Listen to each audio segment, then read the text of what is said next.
E aí, galera? Esse é mais um episódio do Maldita Politicagem, episódio número 87. Eu sou o Alessandro e estamos aqui reunidos hoje para falar sobre um tema que muitos dos ouvintes devem ter cansado, devem ter traumas desse período aqui, outros devem ter comemorado, inclusive, né? Mas, enfim, vamos falar sobre o impeachment de Dilma Rousseff, todo o processo e conflito, né, entre os atores políticos naqueles meses, né, turbulentos da nossa política. E para isso estou aqui com o nosso querido Luiz Dominguinho. Tudo bem, Luiz? Oi, Ale. Saudações a todos e todas. Pois é, a gente andou aí fazendo episódios lúdicos sobre cultura pop, Disney, patati, e agora voltamos à carga um episódio de política aqui, hard, né? Mas antes, deixa eu honrar os comentários da semana aqui, que se manifestaram sobre o episódio da Disney. Então, a professora Elza Rita, Homem Motinha, o Bruno, a Fezap, o Augusto Dotto, que disse que o Luiz Antônio Simas lançou recentemente um livro dos Três Porquinhos Brasileiros, no qual ele adapta a fábula para o estilo de vida do brasileiro, enfim. E o Adriano disse que tem um personagem que não podia faltar e faltou, que é o Kim Jong-un, o ditador lá da Coreia do Norte. Segundo consta, entrou no Japão porque ele é fã da Disney, sabia? Outro ditador fã da Disney, além do Hitler, o Kim Jong-un, que gostava tanto da Disneylândia que ele usou um passaporte brasileiro para entrar no Japão, para visitar o parque da Disney lá do Japão. E aí, coincidentemente, eu encontrei o Adriano e um outro professor, o Zygmunt, que disse que faz todo sentido, porque ele o Kim Jong-un passa tranquilamente por um brasileiro de Londrina ou de Marília, né? Se fosse Lins, eu ia sacanear esses dois. Se fosse Lins, você ia ficar puto, né? Além disso, o Geraldo Staub disse que a Mulher Maravilha é da DC e não da Marvel, outro estúdio, né? Então, corrigindo o que a gente falou errado. E uma outra correção aqui também. A logo feita pela Disney da Cobra Fumando, que era a imagem da Força Expedicionária Brasileira na Segunda Guerra, ela não foi feita direto para a Força Expedicionária, ela foi feita para umas tirinhas semanais do jornal O Globo durante a Segunda Guerra Mundial, que servia de propaganda da FEB, enfim. Então, a imagem que estava na farda da FEB é diferente daquela imagem feita pela Disney para o jornal O Globo, que fez lá marketing pró-governo durante a Segunda Guerra. Ô Luiz, a Caroline Cordeiro também mandou mensagem dizendo que a personagem favorita dela é a Mulan, de 1998, aquela guerreira chinesa, né? E a pior para ela é a Bela Adormecida, que é chata demais. Eu tô de acordo, Carolina, eu tô de acordo. Boas. Bela Adormecida é muito chato, né? Pelo amor de Deus. E lembrar que nós temos, após os recados, nós temos uma campanha de financiamento, porque esse projeto é um projeto independente que caminha graças ao apoio dos ouvintes. Então, para que ele continue, você pode considerar nos apoiar lá no apoia.se/maldita politicagem, fazer uma doação pequenininha, porque a ideia é essa, né, de que muitos ouvintes doando um pouco e ajudando um pouco, seja possível sustentar o projeto e seguir adiante. E lembrando que esse episódio, ele também se conecta com vários outros nossos episódios, a gente vai citar alguns aqui ao longo da gravação, mas em particular o episódio 70, que é quando o gigante acordou, tropeçou e bateu a cabeça. Quem gosta de política brasileira, da história das jornadas de junho, ouça o episódio 70 depois de terminar esse aqui. E, para a gente começar, vamos com uma seguinte imagem, né? A primeira mulher presidente do Brasil foi eleita, agora nós acabamos de comemorar 13 anos desse marco, né? Quando a Dilma foi eleita, lá em 31 de outubro de 2010. Então agora, em 31 de outubro de 2023, completou 13 anos que a candidata do partido que tem o número de urna 13 foi eleita a primeira presidente mulher do Brasil e ela mesma a que foi impedida lá em 2016. Tem outros números 13 aqui que eu descobri, rapaz. No momento... A numerologia tá solta aqui hoje. Lobo Zagallo, o Zagallo que tinha uma mística com o número 13, né? Então, 13 anos da candidata presidente que foi eleita pelo número 13, tem o seguinte: Dilma impedida, 13 letras. Para quem não gosta dessa expressão, tem outra. Golpe de Estado, 13 letras. Então, é 13 para todo lado aqui, a gente vai problematizar As teses, por exemplo, de que se a Dilma foi uma responsável pelo impeachment, inábil, uma tese forte que já circulou muito e hoje está mais esquecida. Vamos discutir tudo isso. Para começar, então, é isso. Faz 13 anos que a Dilma chegou ao poder e já deu 7 anos que ela foi impedida, certo, japonês? Bom, depois dessa numerologia espetacular que o Luiz trouxe pra gente aqui, e tá todo mundo contando aí, pode parar de contar aí, vamos para o que importa aqui, ó. Primeiro bloco a gente vai falar sobre teorias do impeachment em geral, né? A gente vai trazer uma importante obra da ciência política que vai tentar teorizar aqui quais são os aspectos, os fatores explicativos de impeachment, especialmente na América Latina. No segundo bloco, a gente vai renovar essa discussão com o livro Operação Impeachment, Dilma Rousseff e o Brasil da Lava Jato, do Fernando Limonge, né, que saiu agora esse ano e que traz novos detalhes, uma renovação de uma importante tese, né, que é do presidencialismo de coalizão, aqui para compreender aqui esse episódio histórico nosso, né, da política brasileira. Por isso a gente está fazendo esse episódio, né, essa justificativa, né?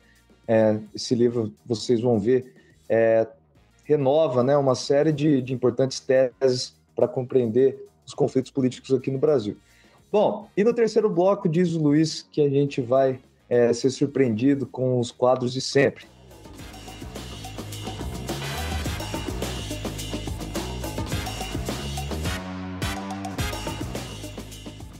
Bom, nosso querido Dominguinho, impeachment, golpes de Estado, né, uma série de impedimentos do governo aqui na América Latina é uma coisa que não é um problema específico do Brasil, né? É um tipo de problema quase que generalizado na história política da América Latina, né? Nós temos muita instabilidade por aqui, e por isso nós temos uma série de livros importantes que procuram explicar. Um deles, né, é o que você passou aí a semana relendo, né? Porque eu imagino que você deve ser craque já nesse livro há muito tempo, né? Que é do Pérez Linhan, livro de 2007. Diz para a gente, tenta explicar para a gente, então, quais são os motivos normalmente elencados para explicar impeachment. Sim, vamos nessa. O Aníbal Pérez Linhan, que é um pesquisador argentino que trabalha há muitos anos nos Estados Unidos, ele fez um livro que se chama Impeachment Presidencial e a Nova Política da Instabilidade na América Latina. Em 2007, sinal de que ele já via isso como um fenômeno muito recorrente, lembrando de impeachments famosos para nós brasileiros, como o do Collor em 92, mas tem uma série de outros que logo a gente menciona, mostrando que, diferentemente dos Estados Unidos, que até hoje só teve um presidente impedido, e é o país que origina esse instrumento que influencia a América Latina lançou mão várias vezes dessa coisa, talvez até abusando do que seria, de fato, o impeachment do ponto de vista da sua aplicação jurídica correta. Pois bem, diz o Pérez Linhan, ele cria uma espécie de teoria, a primeira teoria sobre o impeachment na América Latina, podemos dizer assim. Ele diz o seguinte, que o impeachment, vamos usar isso aqui, vamos dar nomes para as teorias, tá? Porque vão ser várias e vamos deixar a coisa... Mas você que está dando nome? O nome é eu, aqui é eu, mas esse o argumento, a tese ou a hipótese, melhor dizendo, da tempestade perfeita. Para os impeachments acontecerem na região, Brasil, Paraguai, Equador, própria Venezuela em 93, é preciso ter uma combinação de fatores que seria essa tempestade perfeita, tipo, né, uma tragédia perfeita. E são fatores externos, ou como ele diz, exógenos à própria dinâmica do governo, né? Seria o seguinte, escândalos de corrupção, portanto, investigação da imprensa ou dos órgãos de controle, né, como o Ministério Público, a queda da popularidade presidencial, em geral puxada por crise econômica, quando o presidente perde apoio popular, começa a ter lá 15% de apoio, enfim. Terceiro fator, protestos de rua, que somados esses três, corrupção, queda da popularidade e povo na rua, somados, eles levam ao quarto, portanto, é uma relação de causa e efeito aqui, seria a queda ou a perda do escudo legislativo que protege o presidente de um impeachment. Em geral, para o presidente se proteger de um impeachment, ele tem que ter um apoio supermajoritário, normalmente 2/3 ou mais dos congressistas. Quando esse apoio desaparece, é que o impeachment marcha, ele caminha e, em geral, vai adiante na nossa região. O que não acontece... Luiz, só para entender, a relação de uma coisa com a outra, escândalo de corrupção, queda de popularidade, né, os protestos na rua, o que causa esse quarto aí, que é a queda desse escudo, se dá por causa de um cálculo racional desses antigos apoiadores do governo que passam a ver maior vantagem em aderir à oposição. Isso, seria isso, e desembarcar de ser aliados do governo, né? Porque isso prejudica a imagem desses partidos que estavam sendo aliados e abandonam o governo. Então, essa é a ideia. Então, são fatores, vamos dizer, macro, crise econômica, escândalos de corrupção em escalada, e o povo na rua pedindo a saída do presidente ou criticando o governo, são os fatores que desencadeiam o abandono dos parlamentares à coalizão daquele presidente. Então, seriam 4 fatores. Diz o Lian que os 4 têm que acontecer. Se acontecer 3, por exemplo, não sai impeachment. Tá? Então, é uma teoria forte que inclusive, tem um conjunto grande de fatores para que o impeachment se concretize. Bom, então, primeira teoria da tempestade perfeita. Só que aí, ele não viu, nesse livro de 2007, 2 outros impeachments que foram importantes, que é o do Fernando Lugo, presidente paraguaio, que caiu em 2012, e depois a Dilma Rousseff, presidente brasileira, que caiu em 2016. Diz ele, num artigo que ele revisa a teoria dele a partir desses 2 casos, depois vocês podem consultar ali nos nossos dados, nas referências do episódio, vocês têm todo esse material lá, que esses casos são evidências de que lutas ideológicas prevalecem acima das considerações legais do processo de impeachment. Então, aqui a ideia de que se um grupo de parlamentares não gosta do presidente por conta do seu programa, eles vão lutar para derrubar o presidente. E aí, essa já é uma hipótese que ele adiciona no modelo dele, mas que, para fins didáticos, a gente pode dar o nome da hipótese do golpeachment. Porque, assim, você não gosta do presidente, você vai lá e tira ele, porque você quer outro programa, você tem outra ideologia, você tem outro grupo de apoio na sociedade. Já que você não é capaz de ganhar a eleição, derruba o presidente pela via do impeachment. Então, isso daí é uma equação completamente nova, né? Essa que ele está trazendo. Ou seja, a polarização demais faz com que o grupo que não está no poder queira derrubar simplesmente aquele que está no governo, né? Isso. Então, ele não coloca isso como contraditório aos elementos anteriores, né? Mas ele é complementar. Então, você soma mais esse elemento num determinado momento de crise, em que o presidente começa a ter mau desempenho econômico, perda de apoio popular e escândalos de corrupção, a oposição vai tentar se apropriar disso para convencer os parceiros do governo a abandonar o governo, culminando nos 4 fatores, entendeu? Então, existe uma complementaridade. O modelo dele, ele sustenta que o modelo de 2007 vale, e ele, agora em 2018 ele adiciona mais coisas. Mas o fato é que essa explicação, o conjunto dela, ela é uma explicação, como a gente disse, baseada em fatores externos ao governo. São fatores exógenos ao funcionamento do governo. Uma grande crise econômica, um escândalo de corrupção que às vezes vem de fora e pega o governo desprevenido. Então, essa ideia de que é um fenômeno exógeno à coalizão. Então, a coalizão é pega de surpresa, né? E, em geral... Vamos fazer um exercício didático aqui, Luiz. Vamos pegar o caso do Fernando Collor. Então, no caso do Collor, nós tivemos aquele monte de escândalos, né, relacionados ao caso presidente, que é o escândalo de corrupção, que é o primeiro elemento trazido pelo Pérez Lian. No segundo momento, existe uma queda de popularidade por causa desses problemas, né? No terceiro momento, as pessoas vão à rua, né, vão fazer pressão política, o que desencadeia no quarto e último elemento aqui da equação do impeachment, né, o escudo do legislativo, que no caso do Collor já era bem fraco, né, mas esse escudo sobe de vez. Os atores políticos começam a enxergar a possibilidade de obter a maioria qualificada, né, lembrando, né, que o impeachment exige 2/3 das casas, né, do Congresso para aprovação, então é uma conta... muito apoio, né, por parte de vários clãs políticos, né? E aí o cara cai, né? O presidente cai.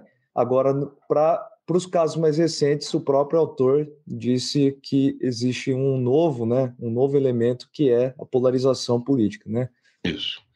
E aí a gente tem como essa pergunta para desenvolver ainda no episódio de hoje, o que né, se atores externos, como por exemplo o Ministério Público, a Lava Jato, eles são capazes de desestabilizar um governo.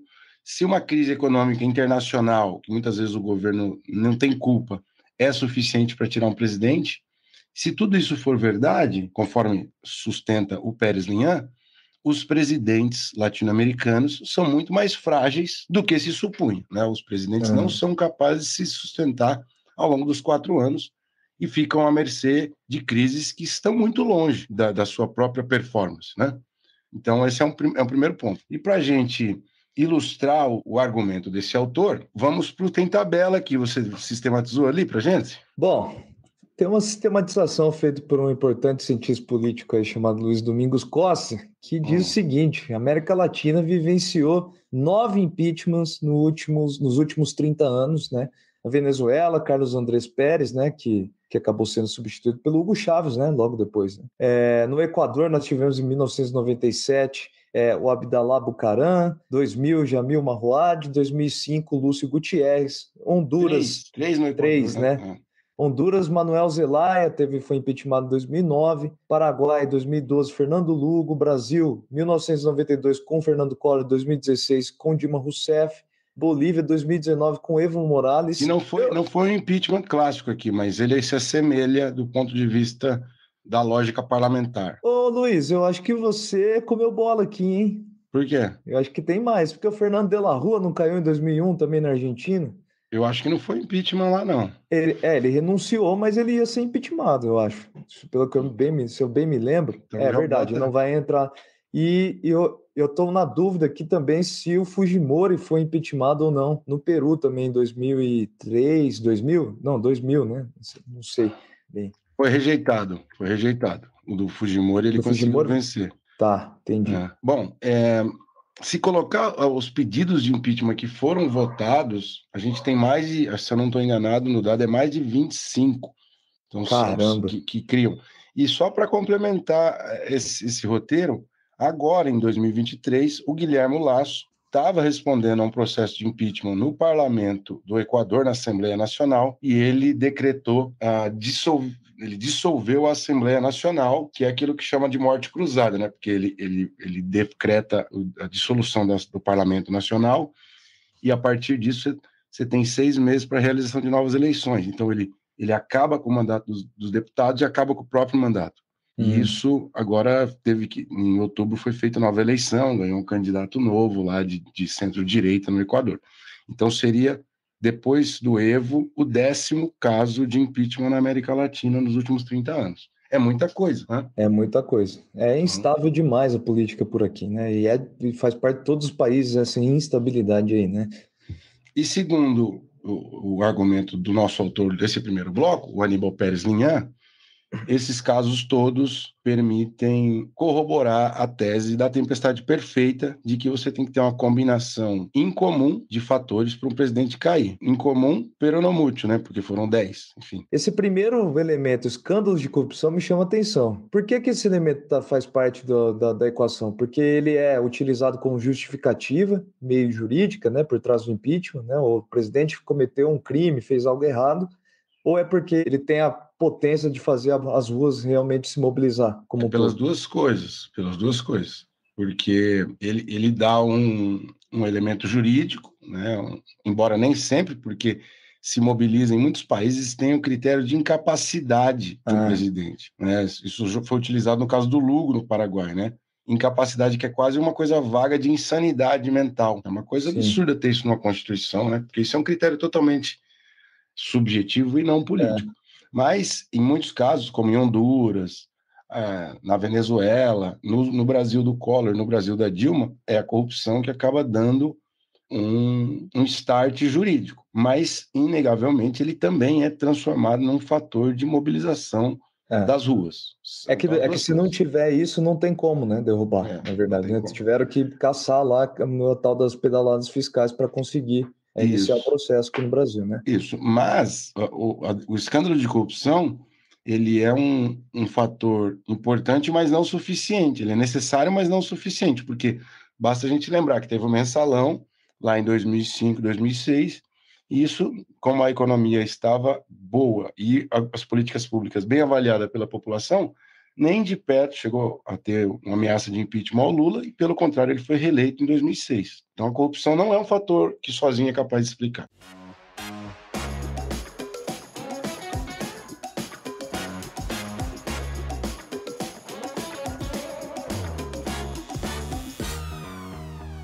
Então, Alessandro, a gente apresentou a principal explicação de política comparada sobre o impeachment para a região da América Latina, que é essa do Aníbal Pérez Lian.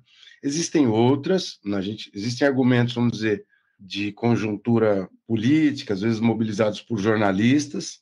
Por exemplo, existe muita gente que fala que o impeachment aconteceu porque a Dilma não gostava dos políticos e não negociava com o parlamento. Existem outras explicações baseadas pura e exclusivamente na Operação Lava Jato, enfim. O que nós temos de novo? Qual que é a ambição desse livro que você mencionou no primeiro episódio, que a gente vai citar aqui com calma, porque, na verdade, como nós somos um episódio de divulgação científica, nós estamos divulgando essa obra, que é o livro novo do professor Fernando Limonge. Então, vamos repetir o nome aqui, né? Operação Impeachment, Dilma Rousseff e o Brasil da Lava Jato, livro que saiu pela editora Todavia, né? De autoria do Fernando Limonge, professor de Ciência Política, né? Autor dos mais importantes da nossa área de conhecimento, né? Que é um dos principais, na verdade, formulador, né? Junto com a Angelina, né? Da tese do presidencialismo de coalizão. Não, formulador, um dos formuladores, né? E eu também queria divulgar aqui o podcast Fora da Política Não Há Salvação, que também trouxe um material importante para a elaboração desse episódio, né? Que foi a entrevista justamente com o Fernando Limonge, esse podcast que trata de temas da ciência política também, né? Feito pelo professor Cláudio Couto. Então fica aí a nossa recomendação e a nossa citação aqui por ter utilizado também o episódio dele. Bom, Luiz, são alguns argumentos, né? Na verdade, o objetivo do Fernando Limonge era atualizar, né, a tese das coalizões para buscar entender como é possível entender o impeachment da Dilma Rousseff através de uma fratura dessas coalizões, né? Ou seja, havia uma coalizão que vinha desde os governos Lula, só que em algum momento essa coalizão não se manteve. O que aconteceu, então? O que explica, né, essa coisa toda? Por que o professor Fernando Limonge se dedica a estudar isso? Porque, para ele, o impeachment não é resultado, não pode ser explicado apenas pela ação da oposição, né? Não tem como você explicar a ação a oposição simplesmente conseguindo mobilizar um processo de impeachment. O processo de impeachment, no caso de Dilma Rousseff, só é possível ser compreendido pelo deslocamento de alguns atores políticos que faziam parte da base aliada e que se deslocou para o outro lado, né? Já que ela começou com o apoio do Congresso, um apoio, enfim, discutível, mas existia ali.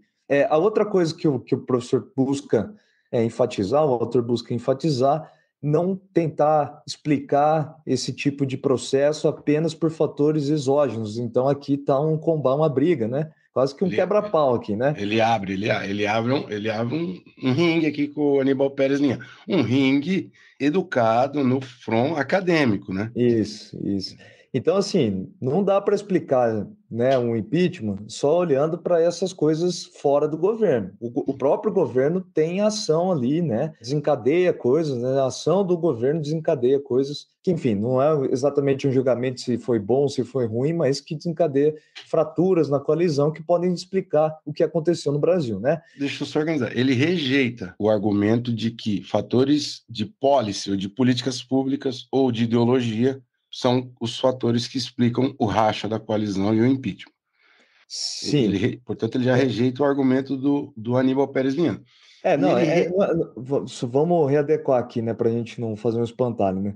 Não é rejeitar exatamente, né? É importante, né, tal, mas o que explica não é isso. O que explica é o deslocamento dos atores. Isso, boa. E ele também não aceita a tese Aécio, que o Aécio conduziu o PSDB, o Aécio Neves, candidato derrotado em 2014 pela Dilma, conduziu o PSDB a uma luta fratricida a favor da derrubada da Dilma. Ele também rejeita esse argumento, embora o Aécio tenha atuado nessa direção, o motivo depois não foi esse, né? Então, só para deixar claro.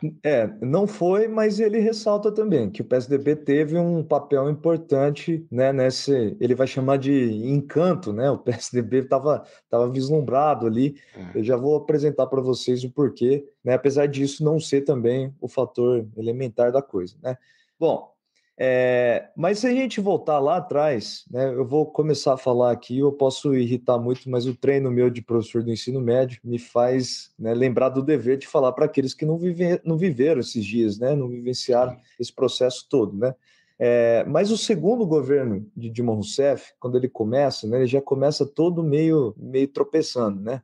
E uma das coisas que chama atenção, duas coisas que chamam a atenção do autor, é uma espécie de afastamento da Dilma Rousseff com a CNB, né, construindo um novo Brasil, que é a corrente majoritária do Partido dos Trabalhadores, ou seja, isso é um elemento importante para entender alguns conflitos dentro do partido, e uma briga que a Dilma Rousseff começa a travar com grandes aliados, que já eram aliados tradicionais, né, que fazem parte daquele blocão ou centrão, né, depende do meio jornalístico que a gente está se referindo aqui.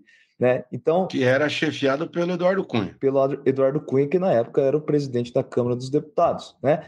Então, nós temos essas duas fraturas aqui com o partido e com partidos aliados, que podem ser exemplificados, por exemplo, podem ser exemplificados ou explicados até num caso muito importante. Então, não é na nomeação dos ministérios exatamente que o autor está focado, né? Porque se a gente olha para os ministérios, até teve alguma representatividade, mas na nomeação do diretório e da presidência da Petrobras que começou a desencadear a coisa, né?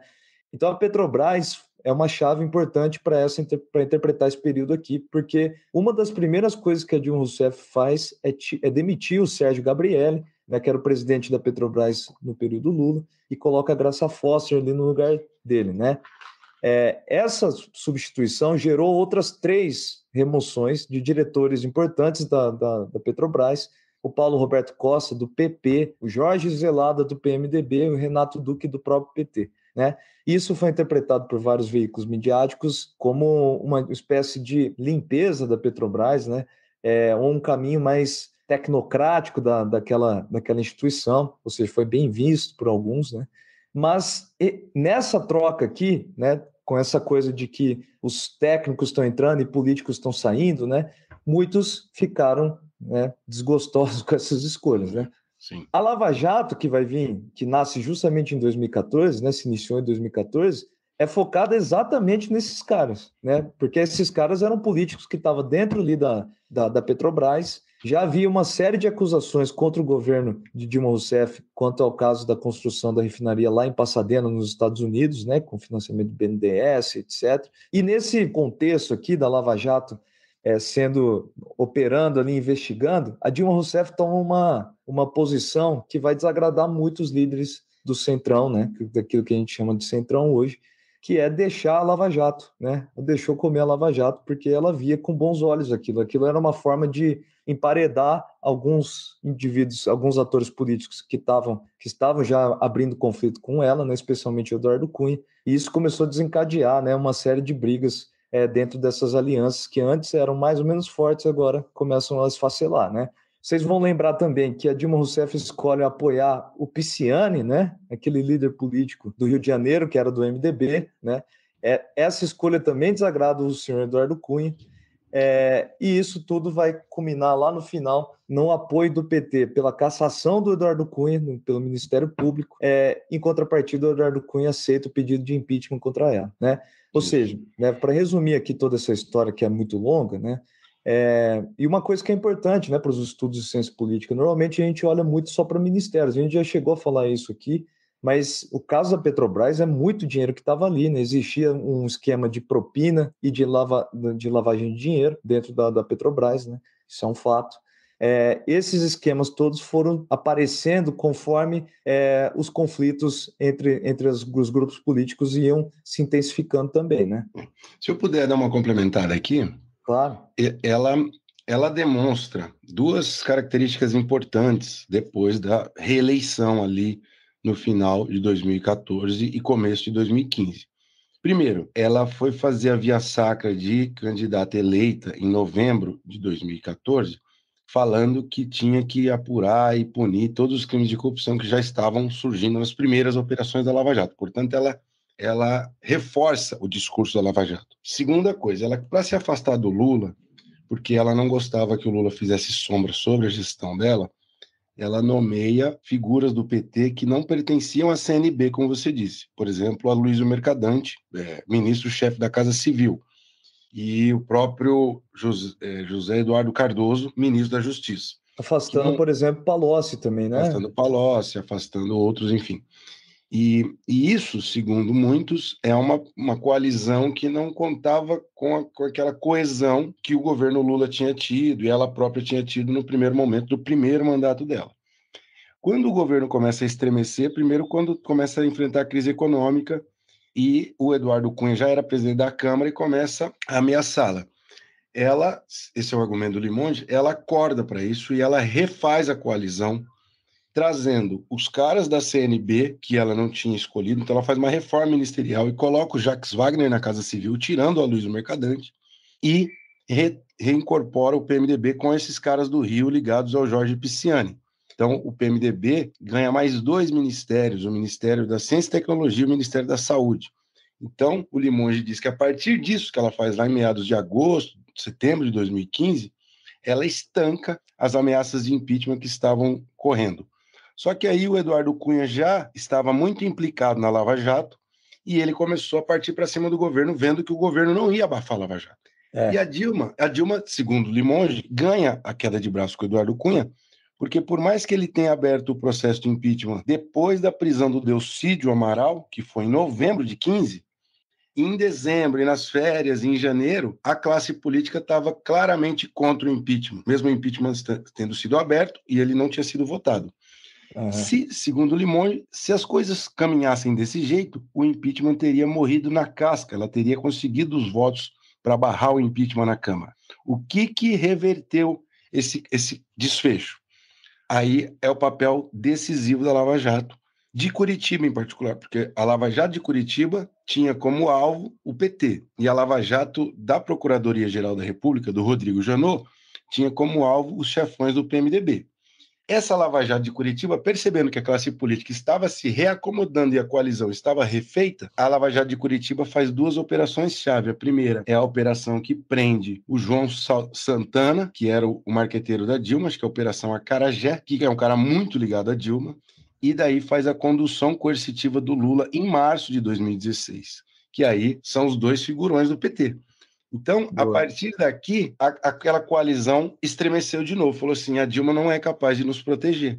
E aí a coalizão começa a desmantelar em direção ao apoio à proposta que vinha sendo gestada lá atrás pelo Aécio e depois pelo Eduardo Cunha. Essa galera pula do barco. E aí o argumento aqui dele, seria o novo argumento para usar metáfora, vamos dar um nome, né? É o argumento da embarcação. A classe política como um todo, para fugir das implicações da Lava Jato e para estancar a Lava Jato, é o argumento do Jucá, estancar a sangria. Mas o Limonge diz que é o da embarcação porque a classe política decide jogar ao mar as cargas Dilma e PT para salvar a embarcação, que era a própria classe política como um todo. Então vamos lá, ó, recomendando, né? A gente teve o episódio sobre a Lava Jato específico, episódio número 39 com a Maria Eugênia Trombini, né? Que vai entrar com detalhes nessa operação específica, né? E aí, Luiz, o autor ele vai destacando outros, né, argumentos que são um tanto quanto importantes aqui para nossa análise, né? Um tipo de cegueira do Partido dos Trabalhadores, né, ali nas eleições de 2014, né, na montagem vai dizer ele que eles superestimaram a própria força eleitoral, né, na construção das alianças, especialmente no Rio de Janeiro e Minas Gerais, que são 2 estados tradicionalmente importantes para as eleições, né? O PSDB encantado, o PSDB viu, eu achei interessante esse ponto, né? O PSDB viu pela primeira vez, né, um partido que nunca teve direito ao movimento de rua, ele viu o movimento Vem para a Rua, que era alinhado ao partido naquele momento, com muita força, né? Então, algumas das lideranças tucanas, né, olharam para aquilo e viram uma oportunidade de transformar aquilo em algo permanente, né? Uma aliança, uma representação de rua que pudesse permanecer ali até 2018, até 2022, né?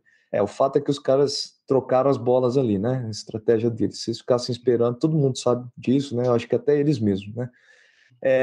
Mas então, tentando sintetizar tudo isso, aquela visão de que choques alternativos geram uma resposta para a rua e as ruas geram uma resposta no sistema político, que é a equação ali do Pérez-Lian, o Fernando de Monge descarta, né, essa explicação. Para ele, apesar da relevância, né, o povo na rua, a oposição, né, que responde a isso, não é capaz de fazer o impeachment. O impeachment é causado por coisas a mais que isso, que faz parte da explicação dessa quebra das alianças políticas aí. Para ele, os fatores mais relevantes são os fatores genuinamente políticos ou do interior do sistema político mesmo. Como os partidos percebem o risco de sobrevivência, seja eleitoral, seja fugindo de escândalos de corrupção, e como que os atores que apoiam o governo julgam oportuno abandonar o governo em função desses fatores, né? Então, é isso que importa. A rua é maneteada pelo sistema político, segundo o Limonge. Maneteada significa manipulada pela... E, de fato, as mobilizações pró-impeachment foram muito incentivadas pelo PSDB no primeiro momento e depois pela imprensa. Então, para ele, o argumento é que a rua cumpre um papel muito mais simbólico, certo? Então, resumindo, né? A gente pode resumir em dois grandes fatores, né? A Dilma não estabelecer coalizões na nomeação de algumas instituições importantes, especialmente a Petrobras, e a Lava Jato, né? O posicionamento quanto à Lava Jato, que poderia, né? O posicionamento do governo naquele momento foi visto como um problema para grande parte da classe política, né? Isso. Se bem que, só para fazer justiça ao próprio argumento dele, ele insiste em falar que a Dilma não foi inábil, porque nessa encruzilhada de final de 15 e começo de 16, o segundo semestre de 2015, a Dilma jogou o jogo com força. Ela chamou o PMDB mais clientelista, ela tentou se reaproximar do PT, então a Dilma fez o que estava à disposição dela, certo? Ele diz muito isso. Menos na Petrobras, claro. Bom, Luiz, vamos para o quebra-pau, né? Aquela pergunta que eu acho que ficou clássica, né? Depois desse episódio político nosso, da história política brasileira, o impeachment de Dilma Rousseff foi um golpe ou não foi? Foi golpe ou não foi? Vamos pegar os autores para começo de conversa, né? O Pérez Linhan, o que abriu o nosso episódio, diz que o impeachment, nas décadas de 90, 2000 e 2010, na América Latina, são os equivalentes funcionais aos golpes militares dos anos 60 e 70, na nossa região. Só com uma diferença, aqui você não tem o uso da força brutal, como foi feito no caso lá do golpe contra o Allende no Chile, no qual o Allende saiu morto e o palácio foi bombardeado. Então, uma diferença importante, né? Sim. E aí ele diz que talvez, então existe alguma semelhança, porque divergência ideológica está levando a substituições de presidentes. Mas ele diz que é mais correto aproximar o impeachment na América Latina aos votos de desconfiança do parlamentarismo, porque é uma troca do presidente antes do fim do mandato por via parlamentar, certo? Uhum. Então ele evita o nome golpe, diz ele, inclusive, para não naturalizar a expressão golpe, que na década de 70 era algo muito mais sério e fisicamente muito mais grave. Ele diz esse argumento do Pérez Linhan, certo? O Fernando Limonge, então, na verdade, não é um quebra-pau, veja só. Não, calma lá, que sempre tem gente que diverge. O Fernando Limonge também não apoia muito a utilização da palavra golpe, porque por motivos óbvios, né? O impeachment é uma ferramenta do Congresso, né? Para a remoção do presidente, né? Com 2/3 da casa, você vai lá, os deputados vão lá e removem o presidente, né? Então não é necessariamente um golpe, né? É uma coisa prevista constitucionalmente. Mas vamos problematizar um pouquinho aqui, porque existem casos que são surreais aqui na nossa região. Por exemplo, o caso do Lugo, em 2 dias ele foi impedido. Entre a abertura do impeachment e o afastamento final dele, foram 2 dias. Ele teve 40 minutos para se defender do parlamento. Então é um processo muito protocolar, muito pro forma, sabe? Assim, muito maquiagem só para tirar o cara. Sim. Isso vale para o Zelaya em Honduras, que foram 3 dias. O primeiro impeachment visto como um neogolpe, um golpe parlamentar, é o do Zelaya, lá em Honduras.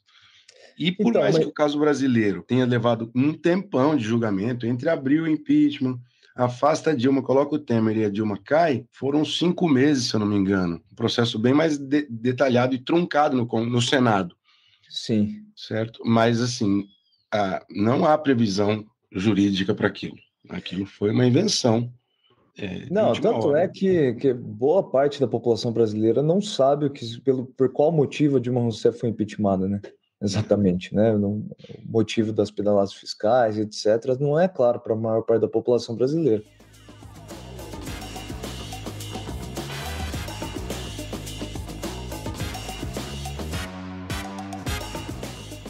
Alexanderson, todos os veículos importantes da mídia brasileira têm um ou mais editoriais sobre isso. Se o impeachment foi golpe, o Estadão tem o seu, a CBN, a Folha, e esse veículo, Maldita Politicagem, ele tem um editorial a respeito da questão de se o impeachment foi golpe ou não tem? Você que é o comandante desse veículo. Eu queria ouvir você primeiro, porque depois eu vou falar por que eu quero ouvir você primeiro. Fala. Você acha que foi golpe? Eu tendo a dizer que sim. Eu acho que sim. Não, seguindo a literatura, tá? Não é uma implicância ou uma defesa aqui da Dilma e nada. Eu acho que as fissuras que foram geradas na coalizão ao longo do primeiro mandato Dilma e desse período crítico do primeiro semestre de 2015, assim como a própria atitude errática do PSDB, são fatores que foram conduzindo a isso. Então, eu acho que a Dilma tem, no médio prazo, ela acumulou problemas e, de fato, ela tentou recompor a coalizão e essa coalizão foi rachada de última hora pela Lava Jato. Esse é o argumento do Limonge. Agora, não dá para concordar com o Aníbal Pérez Linhan de que a solução de uma retirada de um presidente por via parlamentar, ela acaba sendo mais bem-vinda do que um presidente muito forte, um presidente que vai se empoderando, ou do que um golpe como na década de 60 e 70. Porque se a gente olhar o impeachment no caso do Brasil e esse recente no caso do Equador, a tentativa no caso do Equador, a instabilidade produzida a partir daqui, ela é tão trágica quanto qualquer golpe, por mais modestinho e brando que ele seja. Então, isso produziu uma instabilidade, e junto com a Lava Jato. Então, Lava Jato mais impeachment nos trouxe uma das maiores ameaças da democracia recente, que foi o Jair Bolsonaro. E não dá para dizer que o governo Bolsonaro não produziu retrocessos autoritários no Brasil, porque produziu. Então, no sentido de que é uma alteração não prevista constitucionalmente, não prevista, e que produz transformações nas estruturas políticas, gerando em direção a um regime mais forte, isso tudo se confirma no caso brasileiro, certo? Certo, boa. Você fez a pergunta já, né, levantando para você sacar, né? Pra você cortar, aliás. E você? Não, eu acho que esse é mais papo... limongiano, né? Eu acho que esse papo de... Não, eu acho que esse papo de isso é golpe não é o problema mais importante, mas você deu uma boa volta aí, né? Você fez um bom discurso aí. Mas eu acho que o que me incomoda nessa discussão, na argumentação que é muito endógena, é que a gente falou em vários episódios anteriores, né, que existiam vários indícios de um crescimento do conservadorismo, uma mudança da população, e esses argumentos sobre coalizão, que são importantes, é preciso ter. Eu adorei o livro do professor Fernando Limonge, né? Mas por algum momento eu fico pensando que fica meio desconectado do que está acontecendo, sabe? No povo, na política mundial, né? Existe realmente um crescimento de uma nova direita no ponto de vista mundial, existem mudanças das instituições religiosas que mostram um aumento do conservadorismo, né? Enfim, inclusive, desculpa. Enfim, isso fica muito no segundo plano em algumas análises da ciência política, né? Mas é importante também, é uma contribuição que explica que lá de dentro é possível ter uma interpretação também, né? Eu acho que além dele cercar bastante o argumento na micro-racionalidade dos atores-chave, né? E o livro é muito virtuoso nisso, porque cada capítulo para um ator, um é para a reeleição da Dilma, depois para as ações do PSDB, depois para o Eduardo Cunha, então é muito minucioso, e ele tem 120 páginas de nota de rodapé documentando essa narrativa histórica, então bem detalhado. É o melhor, né? É o melhor dos livros, eu acho que para agora, para fechar mais ou menos esse episódio, né? Agora, depois de fechado o livro e pensando sobre ele, falta pensar, talvez, além disso, de como que existem ventos no mundo e como que o próprio PSDB começa a se aproximar de movimentos radicais que já estavam nascendo na sociedade. Ele próprio destaca isso no capítulo 2. E eu acho que existem fatores de médio e longo prazo que vão causando desgaste nessa institucionalidade, que ele acha que é possível, como se fosse uma bola, uma estrutura que vai de capotão, que vai ficando velha, que vai, sabe, perdendo os gomos. Sim. Ele acha que depois dá para colar, né, em algum momento, que a Dilma estava tentando colar. Só que eu acho que esses gomos eles já estão desgastados o suficiente e a presidente fica cada vez mais vulnerável. Então, eu acho que esses fatores de médio prazo que vão desgastando a coalizão e a própria dinâmica macro do presidencialismo brasileiro, eles, se não fosse a Dilma, eles iam começar a operar em outro presidente, eles iam acossar outro presidente. Então, eu tenho essa sensação de que essa história sai um pouco da obra dele. Sim, concordo. Bom, Luiz, vamos para o Querência, então, né? Aconteceu em Querência, não vem de Querência dessa vez, né? Você brilhou aqui. Me conta, eu que tenho que fazer a pergunta. O que nós temos para o Aconteceu em Querência desse episódio? Então vamos lá, de novo, né? A gente precisa pedir desculpa para aqueles que se lembram com perfeição desse momento, né? Mas para aqueles que não sabem, né? O nosso querido Tem uma Michel história Temer. comédia, tem uma história comédia aqui, né?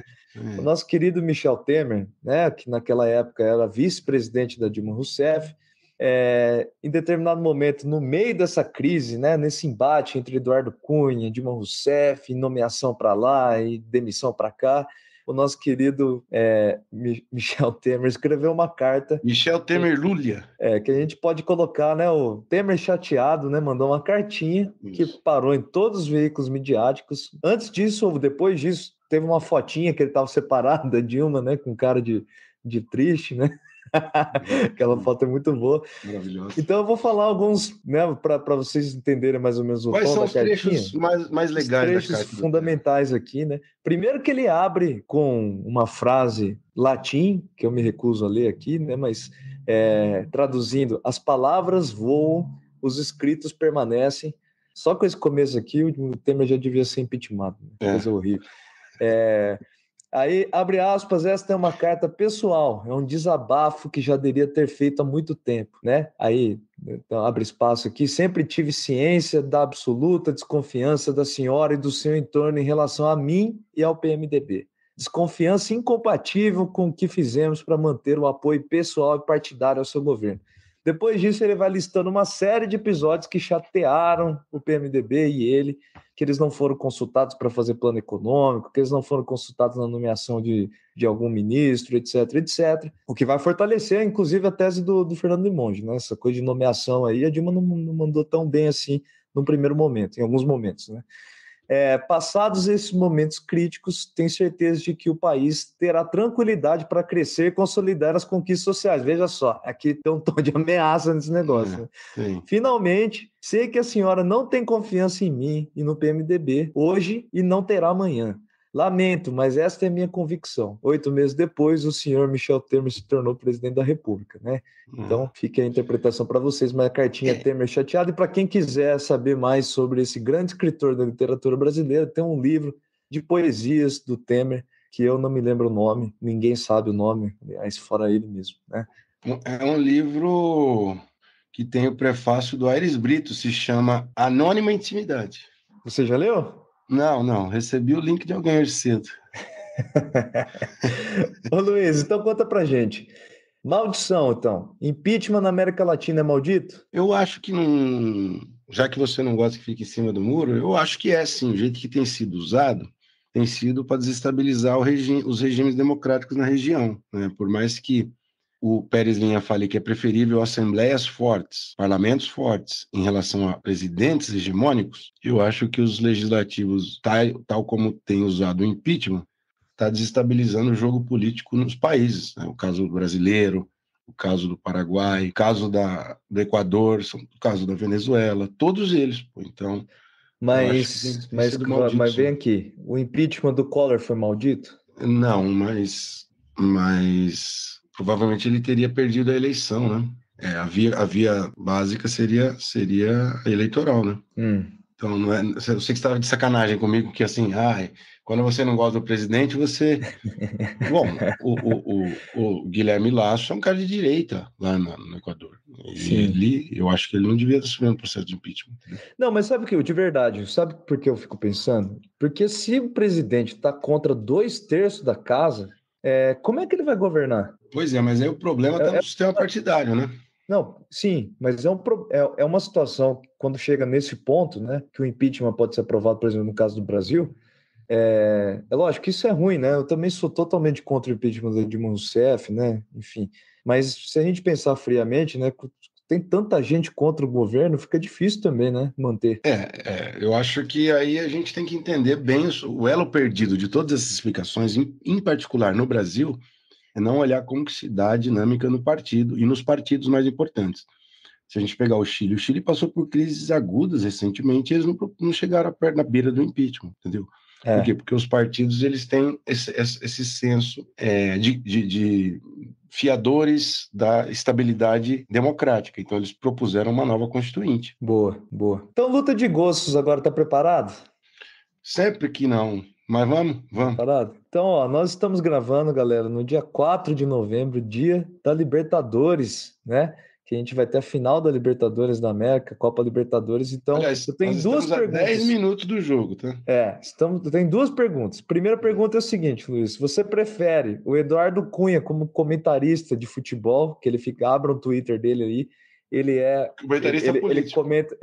Não, comentarista de futebol. Ele comenta todos os acontecimentos sobre o Flamengo, faz todas as análises táticas possíveis sobre o Flamengo, sobre o Tite, sobre, enfim, todo mundo. Ou você prefere ler um livro do Michel Temer como poeta? Agora ficou mais difícil, porque se fosse como comentarista político, eu ia preferir ele facilmente. Agora, as poesias minimalistas do Temer que você descolou essa manhã são tenebrosas, tá? Não dá para passar da terceira. Cada uma tem 2 linhas, então depois de 6 linhas você já tem que fechar o livro.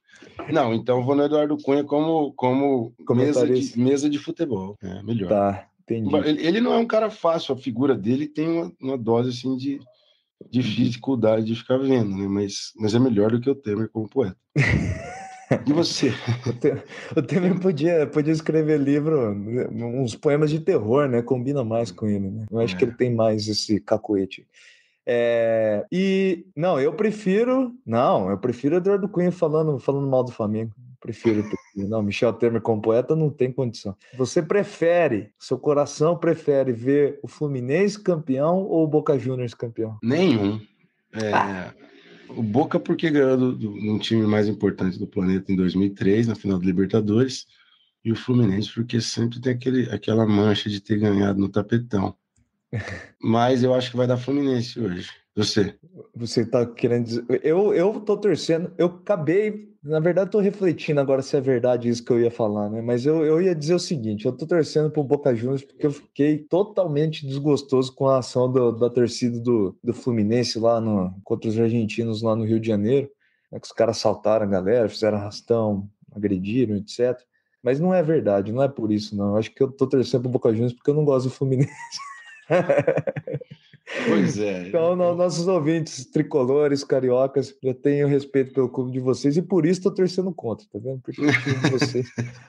Beleza. Então, deixa eu só fazer as observações finais aqui. Esse é um episódio de política e de divulgação científica, que é isso que o nosso conteúdo traz, né? Divulgação científica nas áreas de sociologia e ciência política, como foi o caso de hoje. Se você gostou, passe para os seus alunos, passe para os seus colegas professores, passe para os seus amigos, familiares, compartilhe esse conteúdo, que é uma forma muito importante da gente chegar mais longe. E escreva para a gente, porque isso tem sido fundamental na construção do nosso conteúdo. Você pode entrar no nosso Instagram, @malditapoliticagem, ou na caixinha de comentário do Spotify. Faça isso, interaja com a gente, que é motivo de muita satisfação quando a gente recebe os comentários. Seria isso. Agradecer aos que ouviram e que compartilharam, e se gostaram, dá para até colocar 5 estrelinhas lá no Spotify. Então é isso, galera. Um abraço. Um abraço.